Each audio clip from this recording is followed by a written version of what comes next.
השכונה שאנחנו רואים כאן מאחור היא שכונת הציפורים, שכונה חדשה שמרבית האנשים מכירים אותה בתור קייזר דרום. מדובר על שכונה חדשה בגודל של 370 דונם, שתופסת מקום ממש בין פארק ענבה לבין כביש 431.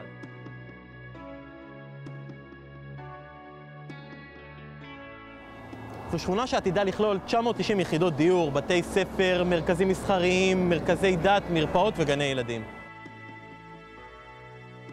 בחיבור ממש של השכונה עם הפארק עתידה לקום טיילת, באמת טיילת יפהפייה שאמורה להזכיר את טיילת שני, שנמצאת ממש באחות הדומה של שכונת אבני חן, קייזר. חלק מאותם 990 יחידות דיור שעתידות לקום בשכונה הן יחידות שאמורות להיות משווקות כדיור בר השגה. חלק לזוגות צעירים עם ילדים, חלק לזוגות צעירים בלי ילדים. הפרויקט הזה, שפרויקט דיור בר השגה, הצליח מאוד, ראינו את זה באותו כנס של העירייה, כנס שהיה באמת הצלחה רבה, כנס השיווק של דיור בר השגה בעיר. לשם הדוגמה, מחיר ממוצע של דירת 3 חדרים, ממש כאן, לזכאי משרד השיכון, אמורה לעמוד על 750,000 שקלים. ברור לכולם שזו הטבה מדהימה, זה מחיר מדהים שבאמת מקורו בהחלטות העירייה.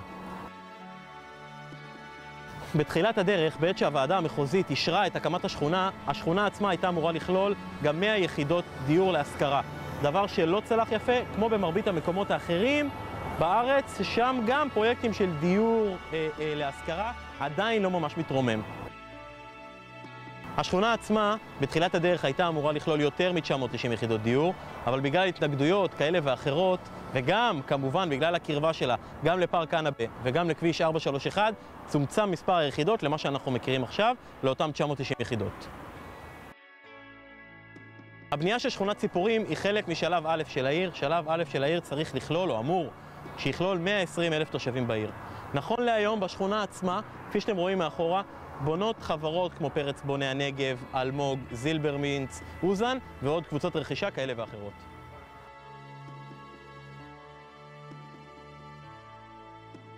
התושב הראשון שאמור להיכנס לשכונת הציפורים אמור להיכנס בתחילת שנת 2017, פחות או יותר כמובן.